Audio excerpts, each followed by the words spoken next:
Nobody wins when the family feels. Go away, don't come over here. Karen, call the cops. Call the... It's all these kids in here. Call the cops, you dumb bitch. He coming around the window. Go that way, Cameron.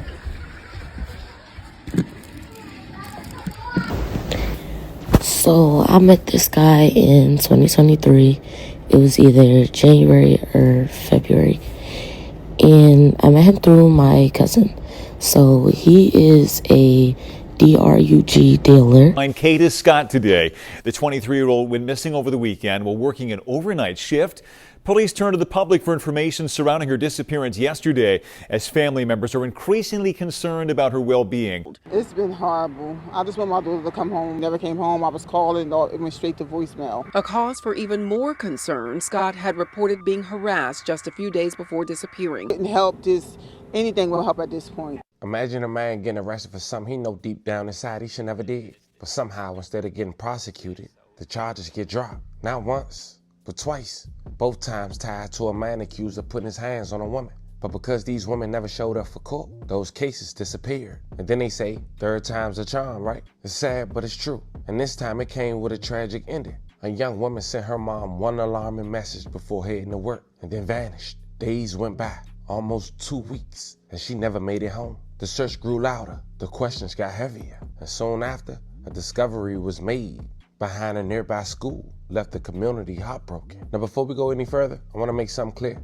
One of those earlier cases that had been closed since then has now been reopened. After doing some research, TheFamilyTV found out this came after a woman who allegedly had an interaction with the same man had put this video out from 2023 on social media after hearing his name in the news, speaking out on her own experience. And of course, I'm gonna let y'all later hear what she had to say, fam. But here's the part that stood out. Less than 48 hours ago, from me doing this video, this same woman had came out on social media and said she had directly spoken with the district attorney's office after they confirmed they're reopening those charges. So as we go through this story, we're gonna hear from her as well. And I want y'all to keep one thing in mind. We talk about patterns, protection, and accountability. At what point does it become too late? I'll let y'all decide that. But before we go over this, I want you guys to remember, I don't give you no angle. I just give you the story. So with that being said, make sure you like, comment, and subscribe. We're gonna jump right to it. And the woman we're talking about today is 23-year-old Kada Scott from Philadelphia. Family describe her as hardworking, full of energy, and always putting others first. She had dreams, goals, and a bright future ahead of her. She went to Penn State. She recently started working at the assisted living facility as she pursued her entrepreneurial dreams. Located on East Abington, where she was expected to do her 10 to 6 shift.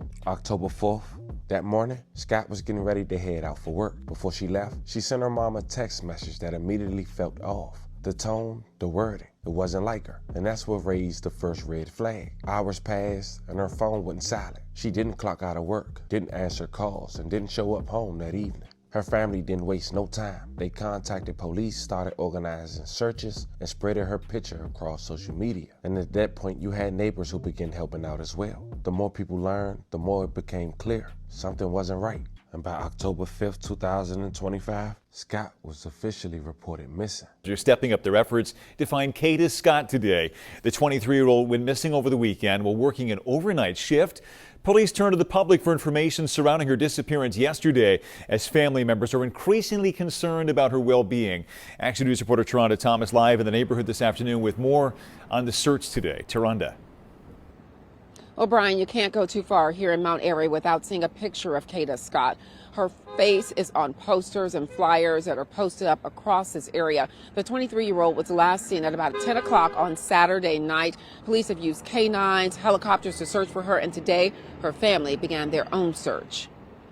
A desperate search for answers. Chopper 6 flying overhead as community members and loved ones of Kada Scott canvassed Mount Airy looking for information that could lead them to the missing 23-year-old. It's been horrible. I just want my daughter to come home. Her mother understandably worried after Scott did not return home Sunday morning from her overnight shift at this assisted living facility, the Terrace at Chestnut Hill. Police say shortly after arriving at work Saturday night, she left and has not been heard from since. The facility where Scott works does not have surveillance surveillance cameras. Her car was found still parked at work with no activity on her phone or social media accounts. She never came home. I was calling, it went straight to voicemail. A cause for even more concern. Scott had reported being harassed just a few days before disappearing. Friends and family covering the area with flyers of Scott, who is a Penn State grad. Police say they have gotten some new tips that they're looking into now, hoping to find her. Please, if you have children, just think of your children. I just need somebody just to help. Even if you don't think it wouldn't help, just anything will help at this point. Kada Scott was last seen wearing black scrubs. She's about 5'6", thin build, around 120 pounds. If you have any information, contact Philadelphia police. You can leave an anonymous tip by calling the tip line at 215-686-TIPS. In Mount Airy, Taronda Thomas, Channel 6 Action News. Sarah? Yeah, hopefully they get some direction on this. Taronda, thank you. Now, the 4th was a Saturday. By Wednesday, October 8, 2025, Philadelphia police were making arrests. Keon King.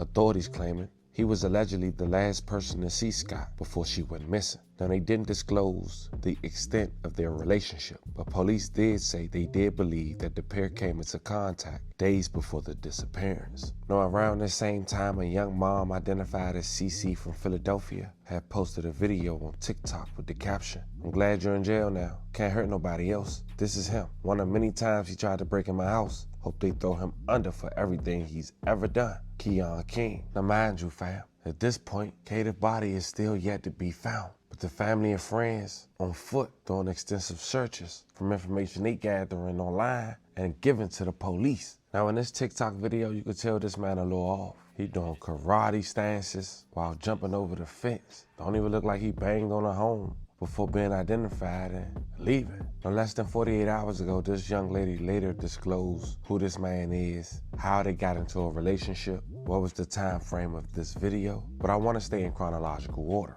because after this video was made, the people would later find out where exactly was Kada allegedly located as they searched the area for days. Go away, bitch. Don't come over here. Karen, call the cops. Call the... It's all these kids in here. Call the cops, you dumb bitch. He coming around the window. Go that way, Cameron.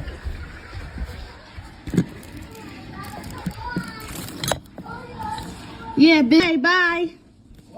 Go away. Bye. Yep, bye. Bye. Keon out here.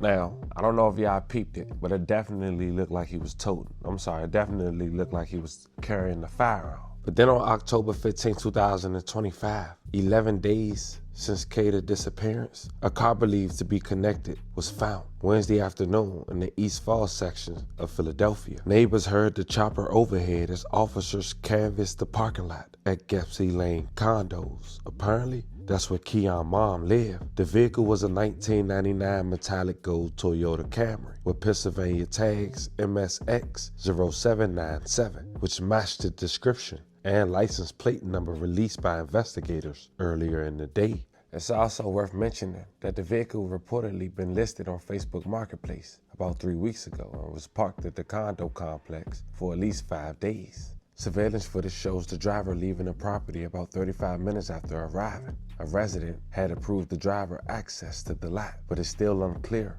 who was behind the wheel and who was that resident. Now, according to the police, a neighbor had saw the Toyota in the parking lot and called the authority. Police say the car had been seen in multiple neighborhoods across the city before it was recovered. Now, also on that Wednesday, police deployed drones, K9 units, and crime scene teams, and apparently closed the police academy and had over 300 new recruits searching an abandoned elementary school in Germantown. Sources say they found physical evidence at the scene, including Scott's card and a phone case. And fam, you can tell she was leaving a trail. In the disappearance of Kada Scott, 21-year-old Keon King was in court today, now being held on $2.5 million bail. And as that case plays out, authorities now still searching for any sign of Kada Scott.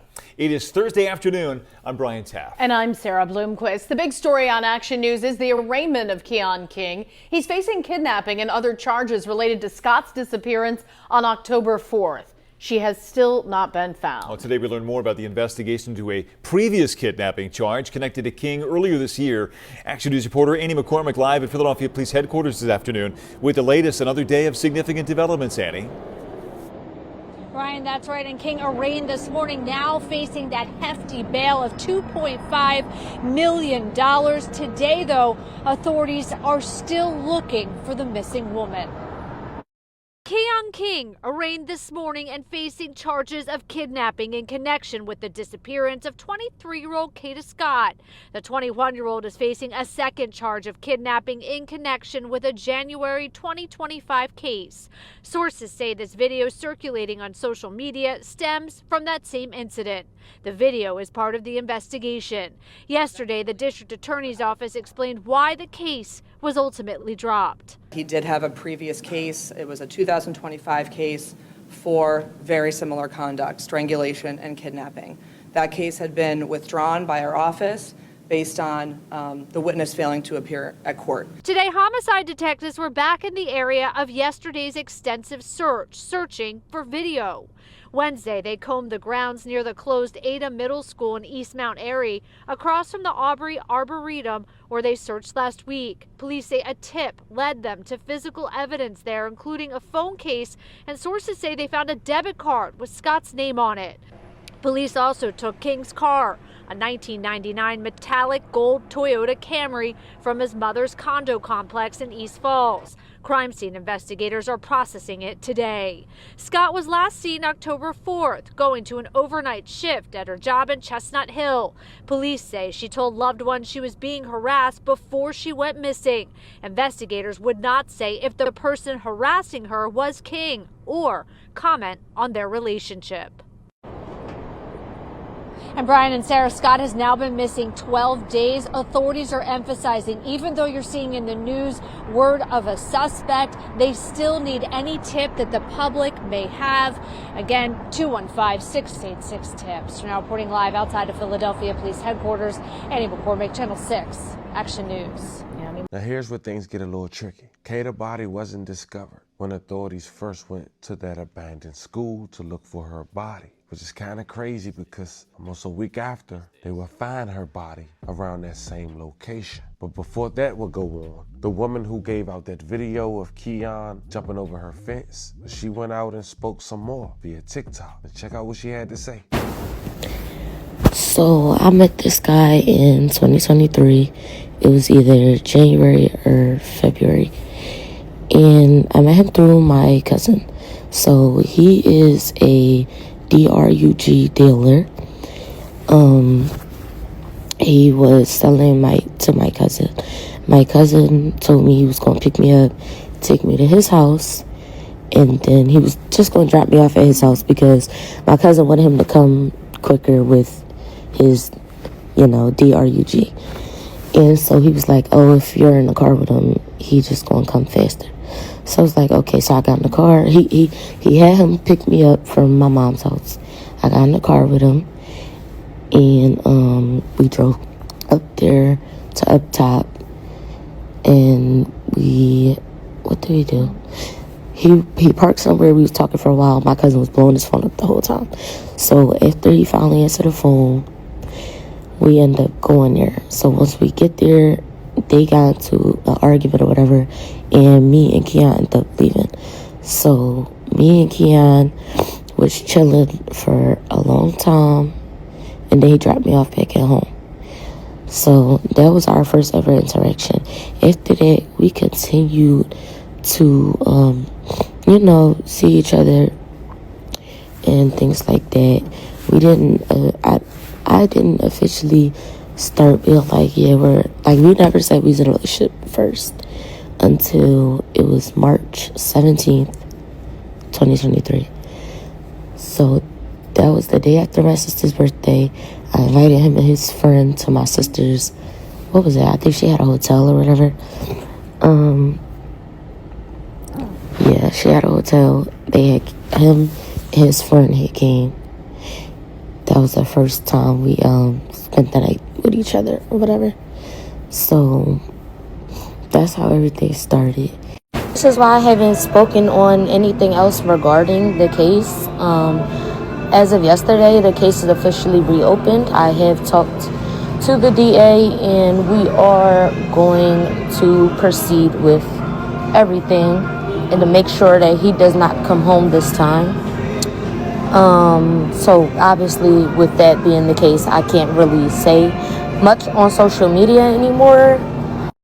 Now, as mentioned, he was on a $2.5 million bond. But over the weekend, October 19, 2025, almost 3 weeks since Scott has been in contact with her family. But DNA testing strongly indicates that human remains were found behind a vacant school, the same vacant school that was searched earlier in the week. The sources say that Sunday the DNA from the remains matches Scott's parents. Sources say that they recovered surveillance video, evidence linked to the case at a nearby recreation center, and that the remains, which Stanford said appeared to be those of a female, were found in a shallow grave in a heavily wooded area. Though authorities didn't confirm it, people on social media, including some family members, did. May Kada Scott rest in peace and love and condolences to her family. An update on the case regarding 23-year-old Kada Scott, who went missing on October 4th.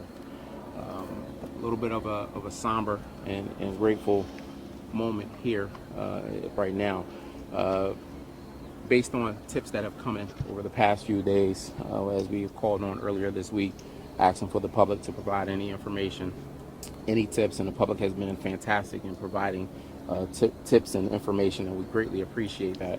But based on a tip that came in last night through the night, investigators began the process of following up on that tip this morning, starting around 10 o'clock this morning, following up on that tip. And the tip was very specific that led us back to this location here today, which you all know we were out here earlier in the week doing a little bit of a search. And so based on the investigative information, based on the investigation and what they were following up on that tip today, led us back to this area behind the school, where it's a wooded area. I don't know if any of you have been back there, but it's a wooded area that goes beyond the school. And so we begin to go back into that area where we will locate a shallow grave after being able to remove some of the debris back there, able to locate the body of a human being. All indications at this point is that it's a female. We are not going to confirm at this point that it is Miss Kada Scott, because that has to be done by the medical examiner's office. But we have been in communication with her family as to this process and the fact that we have recovered a human being. And so at this point, it's still a lot of work to be done. I'll be very candid that we can't answer but so many questions. We're not going to get into the investigation at this point because we want to make sure that all of the pieces to this are done correctly and that we don't put out information ahead of time, because we want the people and the person that we have in custody and anybody else that may be involved in this, we want them held accountable to the highest degree of the law for what they have done. And so I just want that to be clear as to why we will not get into specific details. And so that's where we're at this point. Still a lot of work, but I must say a lot of work has been done around this case. As you know, we've been searching, have done multiple searches. We shut down the police academy. That was a decision made by myself and Commissioner Bethel to shut down the police academy over a week ago, where we brought out the entire group of recruits to comb through this area. Again, so I know no one is happy that this is the ending, and completely understand that this is a lot on our investigators, a lot on all of us, because again, we all have family members, and this could have been any one of our family members, it could be anybody's family member, and that's understood, and that's the reason that you see the tireless work that's been done by starting with Northwest Detectives, and then by homicide, by our partners through the FBI, through our forensics office, through any and everybody that has been a part of this process, because we wanted to bring some level of closure to this family. And so, again, we're going to wait until we have official confirmation on, as the medical examiner is going to do their process, and then we will bring that confirmation. But that's where we are right now. Again, I can't reiterate enough how much we appreciate, tips and information that are coming from the public. I still will urge the public that if you have any information, anything that you think is related to this, continue to give us that information via 215-686-TIPS. Still continue to give us that information because, again, we don't know if there are other individuals that have been a victim of this individual that we have in custody. And so I just want that to be clear, that please continue to provide that information if you have anything. But that's where we are at this point. I would also ask you to continue to pray for Ms. Scott's family. What's the process of getting that official confirmation on whether it's her? Well, at this point now, we're on the medical examiner's timeline. And so they will, the body will be recovered and transported to the medical examiner's office, and then they will go through their process methodically to ensure that, again, everything is done right. There is a court case that has to come behind this, and that's what I just want to be clear. I know sometimes it seems like the information is not coming fast enough, but we have a job to Ms. Scott. We have a job to her family. Again, if this is confirmed that this is her, to ensure that we are doing everything in the proper way to make sure that the individuals are held accountable. And so we don't want to do anything to compromise that. And so that's why we will be on their timeline. Once we get confirmation, then we will give that to you all and be able to move forward with that process. This area was combed earlier this week. I'm wondering why it took until now for the remains to be found. Have you ever been in the woods of any location? I'm from Appalachia. Okay, and so then you can understand that it's not an easy process. And when you know that you're looking for something, but don't know where someone hid it, it's not that easy of a process. And so we were here, we were on the other side. We had plans to do some additional searches as the weekend concluded, as well as going into next week. And so the area where we were back here. And our dogs were back here, officers were back here. Again, there is a lot of wooded area. And so we're grateful today that we're here. Make no mistake about it, if we had located the body yesterday, this in terms of this discovery would not, this person has been deceased for a few days, and so for some time. I'm not going to say how many days, but this didn't just happen yesterday. And so, we did a lot of work. And again, I'm proud of the men and women in this organization that have, been doing the work to try to locate Ms. Scott. And again, in our minds, we know this was a possible reality, and here we are, unfortunately. There's a timeline of what? In terms of when she went missing and how long it looks like. As I said, I am not going to get into any of the investigative process because I don't want to mess up this case, and I don't want anyone picking apart what we say and trying to create a defense. I want to make sure that we do our jobs in the most diligent way. We give the district attorney's office an opportunity to do their job in the most diligent way, and that we get a prosecution on this incident here. And so I'm not going to get into any parts of the investigation, not out of disrespect, but just simply because I want to make sure that the person we have in custody and anybody else that was involved in this, that they are held accountable the way that they should be. And so that's why I'm not getting into the specifics of the case. The specific tip that came in, could you get into more detail about what was specific about it? Is it in location and was it from a community member? I won't get into the specifics. There's an anonymous tip that came in through our tip line, as we have been asking for. But it was very specific as to detailing us and directing us to a specific location in the wooded area, going back to your question, a very specific location that narrowed it down.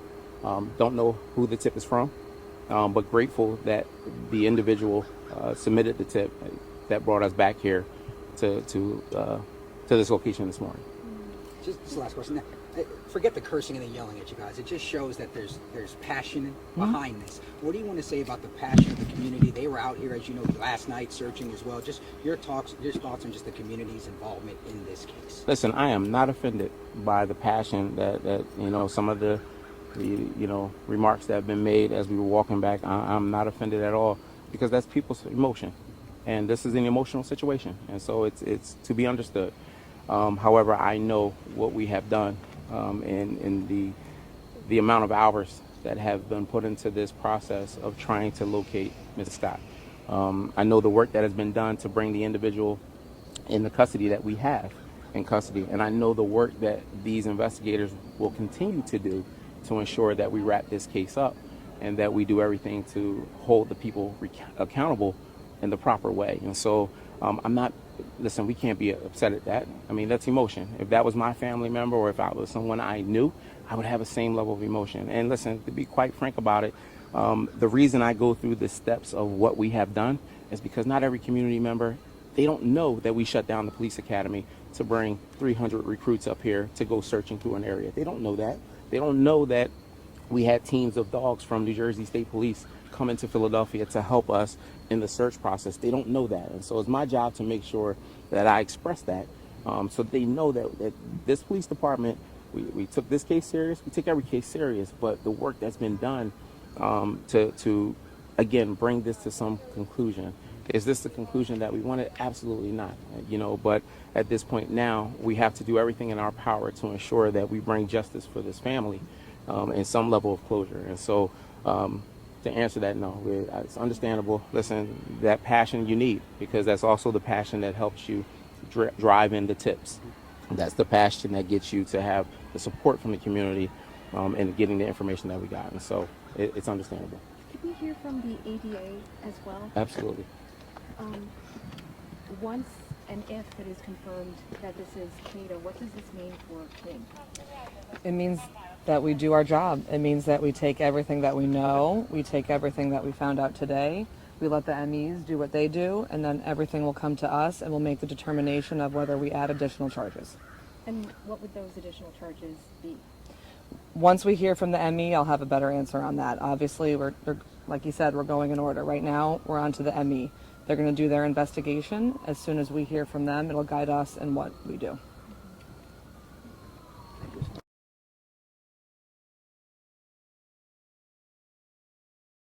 Exception for 2 Floridians earlier.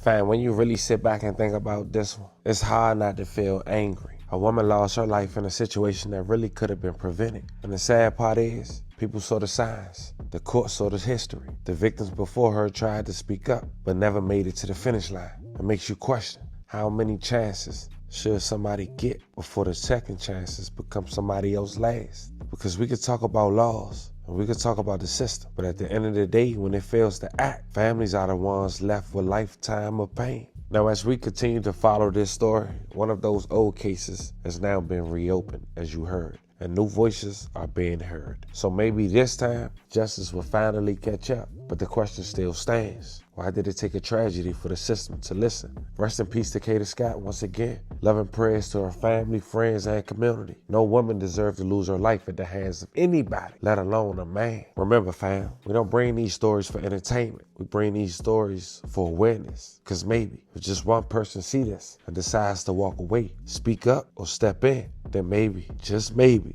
it won't have to happen again. Let me know how you guys feel about this one in the comments. Don't forget to like and subscribe. And today, I'll catch you guys on the next one.